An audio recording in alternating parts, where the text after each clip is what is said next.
दोस्तों, एक कहानी इमेजिन कीजिए। आप लगभग 2000 साल पहले एंशियंट रोम में रहते हैं। आप रोड्स पर सेफली ट्रैवल कर रहे हैं, ट्रेड आसमान छू रहा है और एम्पायर के अंदर रहने वाले लोग दुनिया में सबसे बेहतर लाइफ जी रहे हैं। इस सुनहरे दौर को हिस्ट्री में पैक्स रोमाना यानी कि रोमन पीस कहा गया है। इस शांति का रूल बड़ा सिंपल था, एक हाथ में कैरेट और दूसरे हाथ में स्टिक। अगर आप सिस्टम के साथ कोऑपरेट करते हैं तो आपको बेस्ट ट्रेड और इंफ्रास्ट्रक्चर मिलता है, और अगर आप बगावत करते हैं तो रोड के किनारे सूली पर चढ़ा दिया जाता है। लेकिन इस पूरे एम्पायर की ताकत उनकी आर्मी में नहीं थी, बल्कि एक छोटे से चांदी के सिक्के में बसी थी, जिसे डेनारियस कहते थे। इस सिक्के में लगभग 90% प्योर सिल्वर होता था, जिसका मतलब है कि इसकी एक रियल वैल्यू थी जिसे आप अपने हाथ में फील कर सकते थे। पर वक्त के साथ रोम बदल गया। सिविल वॉर्स और फॉरेन इन्वेजन से निपटने के लिए स्टेट बैंकरप्ट होने लगा। अपने खर्चे पूरे करने के लिए उन्होंने इन सिक्कों में सिल्वर कम करके सस्ता ब्रॉन्ज मिलाना शुरू किया। जब आम लोगों ने अपने सिक्कों को स्क्रैच किया और अंदर चांदी की जगह सस्ता तांबा यानी ब्रॉन्ज देखा, तो उन्हें बिना किसी न्यूज चैनल के पता चल गया कि एम्पायर अब खत्म होने वाला है, क्योंकि द स्टेट वाज बैंकरप्ट। अब आप सोच रहे होंगे कि मैं 2026 में बैठ के आपको 2000 साल पुरानी कहानी क्यों सुना रहा हूं? क्योंकि हिस्ट्री खुद को रिपीट कर रही है। आज का Roman Empire United States of America है और उनका डेनारियस सिक्का उनका यूएस डॉलर है। आज हम जिस शिफ्टिंग वर्ल्ड में जी रहे हैं ना, वहां अमेरिका का बनाया हुआ सिस्टम पैक्स अमेरिकाना एक टर्निंग पॉइंट पर खड़ा हुआ है। आज की इस मास्टर क्लास में हम कोई डेटा, नंबर्स या चार्ट से शुरुआत नहीं करेंगे। हम पहले स्टोरी समझेंगे, डॉट्स को कनेक्ट करेंगे कि कैसे दुनिया का सबसे पावरफुल फाइनेंशियल सिस्टम बनाया गया, कैसे इसमें दरारें आ रही हैं, और फिर इस वीडियो के आखिरी हिस्से में मैं आपको हार्ड डेटा के साथ बताऊंगा कि as a retail Indian investor आपको इस बदलती हुई दुनिया में अपने पैसे को कैसे बचाना है और कैसे बढ़ाना है। Let's dive deep into the end of PACS Americana.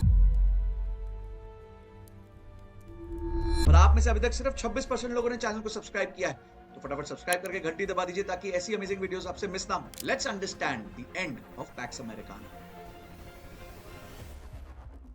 देखिए, रोम के पतन के 2000 साल के बाद वर्ल्ड वॉर 2 खत्म हुआ। यूरोप बर्बाद हो चुका था, जापान तबाह हो चुका था और सोवियत यूनियन अपने लगभग 2 करोड़ लोग खो चुका था। इन सब के बीच अमेरिका एक अकेली ऐसी सुपर पावर बन के निकला जिसके खुद के जमीन पर एक भी बैटल नहीं लड़ी गई। 1945 में उनका इकोनॉमिक आउटपुट बाकी दुनिया की टॉप 8 इकोनॉमीज के टोटल के बराबर था। अमेरिका ने बिल्कुल रोम की तरह अपना ग्लोबल सिस्टम बनाया, जिसे पैक्स अमेरिकाना कहा गया। उन्होंने मार्शल प्लान के जरिए यूरोप को फंड किया, ट्रेड डील्स ओपन करी और हॉलीवुड मूवीज, म्यूजिक और यूनिवर्सिटीज के जरिए पूरी दुनिया को अट्रैक्ट किया। ये उनका कैरेट यानी कि सॉफ्ट पावर। और दूसरी तरफ नाटो बनाया, दुनिया भर में मिलिट्री बेसिस खोले, जो उनकी स्टिक यानी कि हार्ड पावर बनी। और इस सबके सेंटर में बैठा था उनका नया डेनारियस, द यूएस डॉलर। शुरुआत में ब्रेटन वुड्स अग्रीमेंट के under her dollar literally physical gold से बैक था, $35 एन आउंस। दुनिया की बाकी करेंसीज डॉलर से जुड़ी हुई और डॉलर वॉल्ट में रखे हुए सोने से जुड़ा हुआ था। अब यह सिस्टम प्रैक्टिकली परफेक्ट था। लेकिन फिर अमेरिका ने एक गलती की, वियतनाम वॉर आ गई। वॉर का खर्चा बहुत ज्यादा था और यूएस गवर्नमेंट ने टैक्सेस बढ़ाने के बजाय बोरोइंग शुरू कर दी और नए डॉलर्स छापने शुरू कर दिए। जब बाकी देशों ने नोटिस किया कि अमेरिका के पास उतना सोना नहीं है जितने उन्होंने डॉलर छाप दिए हैं, तो फ्रांस जैसे देशों ने अपने डॉलर वापस देकर अपना गोल्ड मांगना शुरू कर दिया। अमेरिका का गोल्ड रिजर्व ड्रेन होने लगा।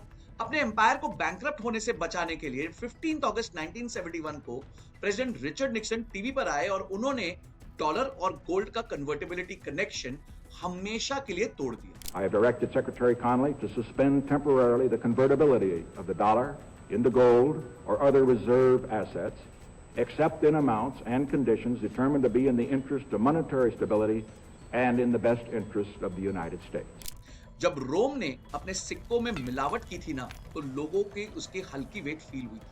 लेकिन जब अमेरिका ने डॉलर से गोल्ड का लिंक तोड़ा ना, तो पेपर डॉलर आज भी वैसा ही दिखता है। दुनिया कोई ठहर नहीं गई, बल्कि अमेरिका ने गोल्ड को एक नई और पावरफुल चीज से रिप्लेस कर दिया, जिसका नाम था ऑयल। अब 1974 में वॉशिंगटन ने सऊदी अरेबिया के साथ एक हिस्टोरिक डील करी। यूएस सऊदी की मिलिट्री प्रोटेक्शन करेगा और बदले में सऊदी अपना सारा ऑयल सिर्फ और सिर्फ यूएस डॉलर्स में बेचेगा। क्योंकि सऊदी सबसे बड़ा ऑयल प्रोड्यूसर था। बाकी सारी दुनिया को मजबूरन इसी लाइन में आना पड़ गया।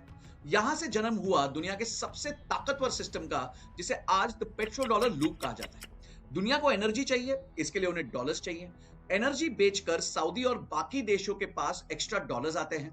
वो इस पैसे को वापस अमेरिका के ट्रेजरी बॉन्ड्स में इन्वेस्ट कर देते हैं और इस इन्वेस्टमेंट से यूएस गवर्नमेंट को सस्ते में कर्ज मिलता है। इस सस्ते कर्ज से अमेरिका एक मैसिव मिलिट्री बनाता है और वही मिलिट्री इस पूरे ऑयल सिस्टम को प्रोटेक्ट करती है। इस एक सिस्टम ने अमेरिका को प्रैक्टिकली अनबीटेबल बना दिया, पर इसने अमेरिका को दुनिया के सबसे बड़े इंडस्ट्रियल प्रोड्यूसर से दुनिया का सबसे बड़ा कंज्यूमर और डेट लेने वाला देश भी बना दिया। लेकिन लगभग 50 साल तक पूरी दुनिया इसी लूप पर स्मूथली चल रही थी। लेकिन ना अब इस सिस्टम के पुर्जे ढीले हो रहे हैं। The Pax Americana is stuttering. जिन कंट्रीज ने हिस्टोरिकली इस लूप को बनाया था वो अब इससे बाहर निकल रहे हैं। सऊदी अरेबिया अब चाइना को ऑयल बेचने के लिए उनकी करेंसी युआन एक्सेप्ट कर रहा है। रशिया को जब अमेरिकन फाइनेंशियल सिस्टम और स्विफ्ट से कंप्लीटली कट ऑफ कर दिया गया था तो वो कोलैप्स होने की बजाय सरवाइव कर गया और नई ट्रेड लाइंस बना दी। चाइना कंटिन्यूअसली अपने अमेरिकन ट्रेजरी बॉन्ड्स को बेच रहा है और दुनिया भर के सेंट्रल बैंक्स इतनी तेजी से गोल्ड खरीद रहे हैं जितना उन्होंने 1960s के बाद से कभी नहीं खरीदा। इंडिया तक जो उनका $250 बिलियन यूएस में लगा है उसमें से $50 बिलियन बेच के गोल्ड खरीद चुका है पिछले 1 से 1.5 साल। और इसे हम टोल बूथ थियरी कहते हैं। ईरान, रशिया और चाइना समझ गए हैं कि उन्हें अमेरिका से सीधी मिलिट्री वॉर लड़ने की जरूरत नहीं, उन्हें बस इस पेट्रो डॉलर लूप का एक ऑल्टरनेटिव बनाना है। ईरान मिडिल ईस्ट में एक choke point strait of Hormuz के थ्रू उसे वो कंट्रोल करता है जहां से दुनिया का 20% ऑयल गुजरता है। रशिया के पास बेचने के लिए ऑल्टरनेटिव ऑयल और एनर्जी भी है और चाइना इस नए सिस्टम को पेमेंट का रास्ता दे रहा है। देखिए, क्योंकि चाइना की करेंसी ना जो युआन है वो फ्रीली ट्रेडेबल नहीं है, इसीलिए इस ऑल्टरनेटिव सिस्टम में एक्सचेंज का जरिया एक्चुअली बन रहा है गोल्ड यानी सोना। आप डॉलर को गोल्ड में कन्वर्ट करते हैं, उस गोल्ड को चाइना को देकर युआन लेते हैं और उस युआन से एनर्जी खरीदते हैं। दुनिया धीरे धीरे समझ रही है कि अमेरिकन सिस्टम से बाहर भी ट्रेड किया जा सकता है और यही पैक्स अमेरिकाना का डिक्लाइन का सबसे बड़ा सिम्टम है। तो अब आगे क्या होगा? क्या अमेरिका कंप्लीटली कोलैप्स हो जाएगा? और इसका जवाब है नहीं। इसको समझने के लिए हमें हिस्ट्री के एक और पिछले चैप्टर में जाना पड़ेगा। The end of PACS Britannica. जब ब्रिटिश एम्पायर का डोमिनेंस खत्म हुआ था तब अमेरिका एक क्लियर विनर की तरह सामने आया था। लेकिन आज जब यूएस पीछे हट रहा है तो चाइना या कोई एक देश उसकी जगह लेने के लिए इकोनॉमिकली और मिलिटरीली उतना स्ट्रांग नहीं। यूएस कोई वर्ल्ड वॉर नहीं लड़ रहा है जिसे उसकी इकोनॉमी तबाह हो जाएगी। डॉलर अभी भी स्ट्रांग है। इसका मतलब है कि हम एक ऐसी दुनिया में एंटर कर रहे हैं जहां हम जिसे मल्टीपोलर वर्ल्ड कहेंगे। एक ऐसी दुनिया जहां कोई एक सुपर पावर नहीं होगी बल्कि अलग अलग पावर सेंटर्स होंगे। द गल्फ होगा, जैसे यूएई, सऊदी अरेबिया। इनका जीडीपी पर कैपिटा बहुत हाई है। यूएई जो है वो पीपीपी बेसिस पे 14 स्ट्रॉन्गेस्ट कंट्री है जीडीपी पर कैपिटा में। ये सिर्फ अमेरिका के भरोसे नहीं रहेंगे बल्कि अपने नए पावर हब्स भी बनाएंगे। साउथ ईस्ट एशिया में देखें तो वियतनाम और थाईलैंड जैसे देश एक पीसफुल मैन्युफैक्चरिंग ब्लॉक और लॉजिस्टिकल बेस बनेंगे जो चाइना के आसपास ग्रो करेंगे। ट्रेडिशनल वैल्यू प्रोपोजिशन सस्ती लेबर थी जो गल्फ और अमेरिका टेक सेक्टर में जाती थी, लेकिन आर्टिफिशियल इंटेलिजेंस के आने से ह्यूमन लेबर की डिमांड डिस्टर्ब हो रही है। हालांकि हमारी मैसिव पॉपुलेशन और कंजम्पशन मार्केट हमें इस मल्टीपोलर वर्ल्ड में अमेरिका के एक नेचुरली अलाई बना देते अगर हम सही दिशा में मूव करते रहें। और अब आता है इस वीडियो का सबसे इंपॉर्टेंट हिस्सा। अब वक्त आ गया है कि कहानी से बाहर निकलकर हार्ड डेटा और नंबर्स पे बात करनी चाहिए। पैक्स अमेरिकाना के पीक पर जब दुनिया में शांति थी तो मार्केट्स ने एक लीनियर ग्रोथ देखी। ये चार्ट पे आप देखिए, 1999 में निफ्टी 50 लगभग 900 यूनिट्स पर था जो आज 25 साल बाद 23,000 यूनिट्स के आसपास आ चुका है। यानी कि 25 सालों में 25 गुना की ग्रोथ हुई। हम सब आम इंडियन इन्वेस्टर्स अपना रिटायरमेंट और एसआईपीज इस उम्मीद पर लगा रहे हैं कि आने वाले 25 साल भी ऐसे ही पीसफुल होंगे और मार्केट लीनियरली ऊपर जाएगा। लेकिन सरफेस के नीचे डेटा कुछ और कह रहा है। पिछले 25 साल से S&P 500 और जॉब ओपनिंग्स हमेशा एक साथ चलते थे, लेकिन आज प्राइवेट सेक्टर में नेट जीरो जॉब क्रिएशन हुई है। जॉब ओपनिंग्स गिर रही हैं और S&P 500 ऊपर जा रहा है, सिर्फ एआई की हाइप पर। यह एक बड़ा फंडामेंटल डिस्कनेक्ट है। अभी रिसेंटली ऑरेकल ने भी 30,000 लोगों को सुबह सुबह 6 बजे एक ईमेल के थ्रू निकाल दिया था। तो दुनिया अब जॉबलेस ग्रोथ की तरफ मूव कर रही है। दूसरी तरफ यूएस फाइनेंशियल सिस्टम की रियलिटी देखिए। फरवरी 2026 में यूएस गवर्नमेंट का ट्रू इंटरेस्ट एक्सपेंस जो वो इंटरेस्ट देते हैं अपने लोन पे, जिसमें सोशल सिक्योरिटी, मेडिकेयर और इंटरेस्ट ऑन डेट है, वो $348 बिलियन था, जबकि टोटल टैक्स कलेक्शन सिर्फ $313 बिलियन थी। यानी उनके बेसिक फिक्स्ड खर्चे ही उनकी कमाई से लगभग 30% ज्यादा है। ये तो आमदनी अठन्नी खर्चा रुपया हो गया भाई।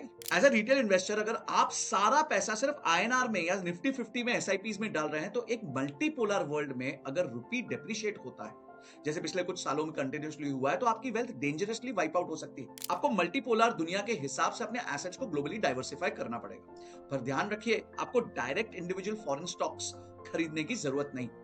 यहां इसको ट्रैक करना और उसमें प्रॉफिट बनाना बहुत मुश्किल है। रिटेल इन्वेस्टर्स के लिए यहां एक सिंपल और एक्शनेबल स्ट्रैटेजी है। सबसे पहला है the US dollar base. America गिर नहीं रहा है, वो बस पिवट कर रहा है। दुनिया की बेस्ट एआई और टेक इंफ्रास्ट्रक्चर अभी भी यूएस के पास है। हमारे जैसे रिटेल इन्वेस्टर्स यूएस में इन्वेस्ट कर सकते हैं नैस्डैक 100 एंड S&P 500 के ईटीएफ्स या म्यूचुअल फंड्स के द्वारा। ये एक बहुत जबरदस्त स्ट्रैटेजी होती है जिसमें आप अपने पोर्टफोलियो को ग्लोबली डाइवर्सिफाई कर सकते हो। और यही चीज मैं अपनी मास्टर क्लास में भी सिखाता हूं, जो कंप्लीटली फ्री होती है। और इस मास्टर क्लास में आज तक 50,000 से ज्यादा लोग अटेंड कर चुके हैं।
याद रखिए, रशिया और चाइना के नए इकोनॉमिक सिस्टम में बाहर से इन्वेस्ट करना ऑलमोस्ट नामुमकिन है। उनके प्रॉक्सी प्ले है गोल्ड। अपने पोर्टफोलियो में 10 to 15% गोल्ड को रखिए। चाहे आप उनको गोल्ड ईटीएफ्स के माध्यम से रख लीजिए, और अगर आप रोज के बेसिस पे एनालाइज नहीं कर सकते तो गोल्ड म्यूचुअल फंड्स के थ्रू भी रख सकते हैं। और ये करेंसी डिबेसमेंट के खिलाफ आपका सबसे बड़ा शील्ड बनेगा। और पांचवी चीज बहुत ध्यान रखिएगा, इस अनसर्टेन माहौल में जहां ग्लोबल सप्लाई चेन्स पर रिस्क है और यूएस बॉन्ड मार्केट स्ट्रेस में है, सबसे पहली एडवाइस यही है कि अपना बैड डेट, यानी कि जितने भी आपके high interest credit card loans है, वेरिएबल लोन्स है, पर्सनल लोन्स है, उनको क्लियर करने की कोशिश करिए। और अपने पोर्टफोलियो में एक हेल्दी कैश या शॉर्ट टर्म डेट बफर जरूर रखिए। अपना इमरजेंसी फंड जो है, अगर आज 6 महीने का है, उसको इंक्रीज करके 9 महीने तक ले जाइए, क्योंकि अगर वॉर जैसी सिचुएशन कंटिन्यूड रहेगी तो आपके पास थोड़ा ज्यादा इमरजेंसी फंड होना चाहिए अनसर्टेनिटीज को टैकल करने के। अब दोस्तों याद रखना, रोमन एम्पायर एक दिन में नहीं गिरा था, उनके सिक्के धीरे धीरे हल्के होते गए। पैक्स अमेरिकाना के सिस्टम भी धीरे धीरे एक मल्टीपोलर दुनिया में ट्रांसफॉर्म हो रहा है। इस सिचुएशन में इग्नोरेंस आपको भारी पड़ सकती है। एसआईपीस चलाते रहिए, पर ब्लाइंडली एक ही देश पर पूरा पैसा मत लगाइए। अपने एसेट्स को ईटीएफ्स और इंटरनेशनल म्यूचुअल फंड्स के थ्रू ग्लोबली डाइवर्सिफाई कीजिए। गोल्ड को एक हेज की तरह यूज करिए और रियल टेक्नोलॉजिकल शिफ्ट्स पर नजर रखें। और हाँ, अगर आप चाहते हैं कि मैं इंटरनेशनल इन्वेस्टिंग पे डिटेल्ड वीडियोस बनाऊं, तो मुझे कमेंट सेक्शन में इंटरनेशनल लिख दीजिए। 1000 कमेंट्स पे मैं इसके ऊपर एक डिटेल्ड वीडियो बनाऊंगा। आज की वीडियो आपको कैसी लगी मुझे कमेंट सेक्शन में जरूर बताना। आपकी टॉप लर्निंग्स क्या रही वो भी बताना। इस वीडियो को अपने सारे दोस्तों के साथ शेयर कर देना ताकि उनको भी पैक्स अमेरिकाना का सिस्टम पता चल जाए। चैनल को सब्सक्राइब कर लेना, और जाने से पहले अगर आपने वो मास्टर क्लास अभी तक अटेंड नहीं करी है तो फटाफट जाके गूगल फॉर्म भर दीजिए एंड में व्हाट्सएप ग्रुप ज्वाइन कर लीजिए, क्योंकि मास्टर क्लास टोटली फ्री है, बट सीट्स बहुत लिमिटेड है। This is Sanjay Kathuria signing off till the next video. जय हिंद, जय भारत।